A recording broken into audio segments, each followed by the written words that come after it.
Stella, je suis belge, j'ai attaché à la direction de l'Union européenne en charge des questions de la jeunesse, des femmes, genre, égalité hommes-femmes, de la société civile et parties que sont les conflits. Moi, je peux vous faire rapidement un petit historique de ce que suppose la Convention de l'Union européenne pour la jeunesse en Britannie.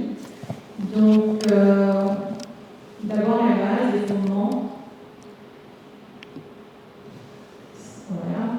Donc, les fondements, c'est vraiment les racines de la démocratie qui sous-entendent le rôle que l'Union européenne veut reconnaître à la jeunesse et veut donner à la jeunesse.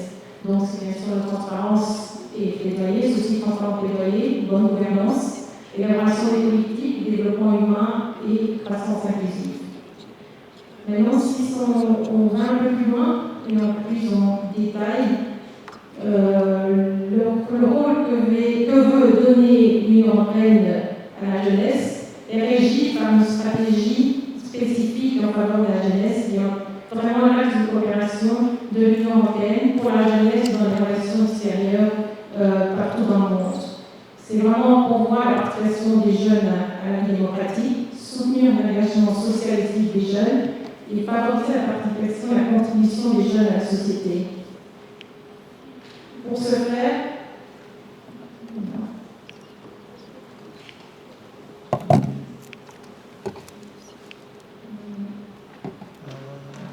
on a pu prendre une petite technique.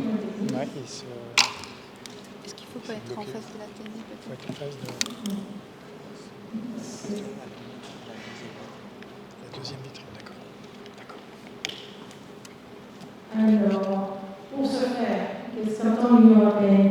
La priorité, c'est vraiment agir pour les jeunes et avec les jeunes. C'est en termes d'engagement, de connexion et d'habitation des jeunes, et bien sûr une inclusion significative pour que ces jeunes soient vraiment actifs avec d'autres partenaires au niveau de la société, à différents niveaux de la société. C'est aussi l'apport des jeunes qui est attendu en relation avec les objectifs de développement durable pour 2030. Et c'est aussi ce rôle encore dans les pistes de réponse aux besoins et aux aspirations des jeunes.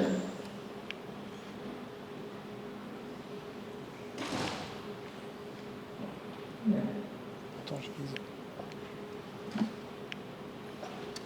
j'ai beau viser.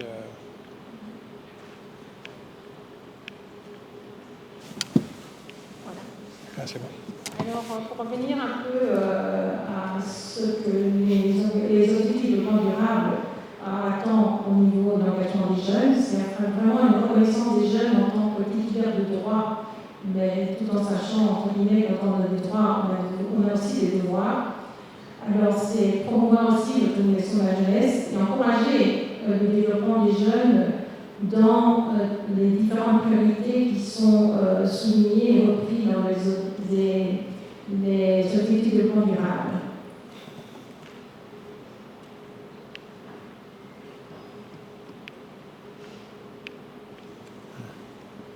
Alors, quels sont les domaines principaux de partenariat avec la jeunesse dans les pays tiers, comme dans les pays partenariats, comme en Italie? C'est l'Union européenne insiste principalement aussi sur un dialogue institutionnel avec les jeunes du monde entier. Ce dialogue institutionnel, vous allez voir un peu plus tard comment à travers non seulement les conseils, etc., on intervient. Mais ici, l'élément majeur, c'est depuis donc, 2022, l'Union européenne insiste sur la mise en place dans tous les pays où il y a des délégations européennes, la mise en place d'un Luxembourg. Ce Luxembourg, c'est un comité de la jeunesse, et ce comité a pour objectif d'écouter les jeunes et que ces jeunes véhiculent auprès de l'Union européenne toutes les problématiques auxquelles ils font face, toutes les pistes de solutions qui pourraient être prises en compte, et surtout que ces pistes, ces messages soient envoyés directement à Bruxelles pour que dans la programmation des différents programmes qui sont développés par l'Union européenne, il y ait des fils conducteurs qui permettent d'établir des programmes en tenant compte des paramètres qui leur ont été présentés par la jeunesse. Et d'ailleurs, j'ai assisté l'année dernière à une réunion de tous les jeunes ambassadeurs de ce comité de dialogue de l'Union européenne, et ces jeunes venaient du monde entier. Ce qui veut dire que le Luxembourg que nous préparons maintenant à titre pilote pour 3 régions, pour les 3 régions de Nouakchott, avec au final des représentants, 2 représentants par région, un garçon et une fille. Ils seront à même de porter le message des jeunes de la Mauritanie à Bruxelles et ils seront à même aussi d'interagir avec les jeunes venus du monde entier pour trouver des pistes de solutions, pour entendre aussi les problématiques qu'ils rencontrent, et aussi, ce qui est important, pour avoir aussi des pistes de possibilités professionnelles d'interaction économique dans leur propre société. Donc, tenez ça en tête. Et d'ailleurs, je vois quelques jeunes que nous avons déjà rencontrés à la délégation récemment pour justement interagir pour voir déjà un petit aperçu de la manière dont les jeunes perçoivent un peu ce projet.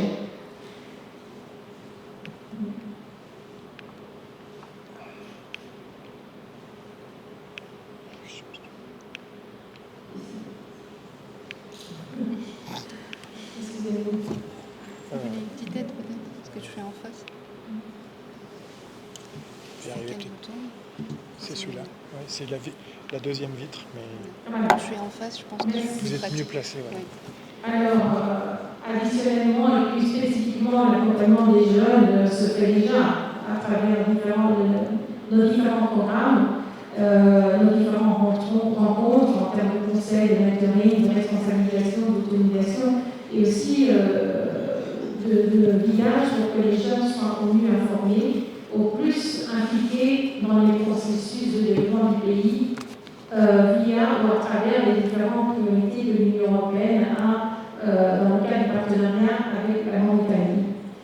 Il y a aussi dans différents de nos projets, il y a des subventions en cascade, il y a la possibilité qui est offerte aux jeunes et aux organisations de la société civile qui la représentent de véhiculer des activités génératrices de revenus, quel que soit quel que soit le niveau, et selon aussi les besoins de la zone auquel ils appartiennent. Alors, il y a aussi des échanges de bonnes pratiques. Je vous l'ai montré dans un projet, enfin, je ferai référence à un projet tout à l'heure. Il y a des échanges de bonnes pratiques avec les jeunes venus au niveau national, rural, urbain, au niveau sous-régional, au niveau du Sahel, et au niveau international. Donc, il y a des échanges et des opportunités qui ont été liées dans un projet aux jeunes d'aller faire une formation ou de bénéficier d'une formation au Maroc, par exemple. Et il y a aussi la même chose aussi en France. Alors les projets, il y a, je suppose que certains d'entre vous ont bénéficié ou ont entendu parler des projets dont je vais faire référence maintenant. Il y a le projet Graines de citoyenneté qui est un projet majeur pour la jeunesse, qui a déjà commencé des phases dans 14 régions de la Mauritanie. Et ce projet exclusivement orienté jeunesse. Je vous en donner quelques éléments tout à l'heure dans le slide qui suivra.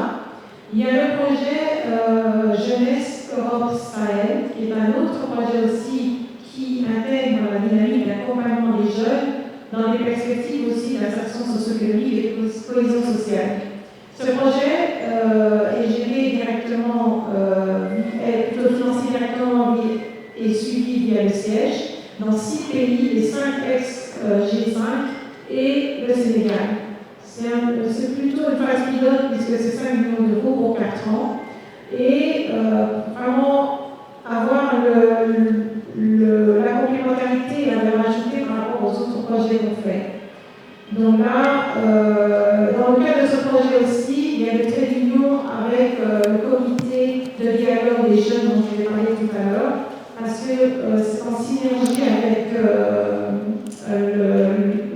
le bureau de consultance qui suit ce projet que le comité de dialogue de la jeunesse sera mis en place et sera aussi non seulement dans le projet pilote mis en place en Mauritanie, dans cette zone Nouakchott, mais il y aura des Luxembourg. Il y a un représentant national, mais il y a des Luxembourg régionales.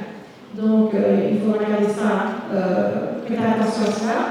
Alors, il y a eu un projet majeur qui vient se terminer, c'était le projet Prévention des conflits et des dialogues interculturels en Mauritanie, qui a donné l'opportunité aussi à plusieurs jeunes dans toutes les régions de la Mauritanie de bénéficier de subventions en cascade à travers les subventions à travers des subventions à cascade gérées par les organisations de la société civile dans toutes les régions de la Mauritanie. Et les jeunes ont bénéficié de ça en termes de formation et en termes aussi de potentielle utilisation de compétences et l'accession à une activité de vie dans le pays. Et après, je passe la parole à mon collègue qui va vous présenter le projet Erasmus+. Juste rapidement pour terminer, un clin d'œil à deux projets, la citoyenneté et CEMAS. On veut bien passer le document suivant. Ici, vous avez les connexions sur les sites de l'Union européenne et les accès, vous avez accès à différentes informations sur les appuis, les événements, les communications, etc. Donc, si on peut passer le document suivant, s'il vous plaît. Ah, c'est un autre PowerPoint, d'accord. Oui. Ils vont le mettre. On a fait notre maximum. Merci. Ouais, vous êtes mieux placé Oui, sur la c'est vitre. ça. Parce que moi, ça... Je pense que c'est là. Est-ce que le service technique peut passer connecté? Ah oui, c'est... Voilà. Pardon, excusez-moi. Ceci, c'est des municipalités, si vous donnez un peu une idée. Ce que ça constitue. Je vous laisse lire. Vous voyez, il y a plus de 80 partenaires dans ce projet, qui est financé à la fois par l'Union européenne, majoritairement de manière majeure, l'Union européenne et l'AFD. Voilà. Je perds la croix. Tu veux essayer d'ouvrir la boutique si tu veux. Ah, c'est sec. Ce projet, il y a ce projet, il y a déjà la deuxième phase qui a commencé en 2024, fin 2024, et celui-ci, cette année en 2026. C'est un projet très ambitieux où la jeunesse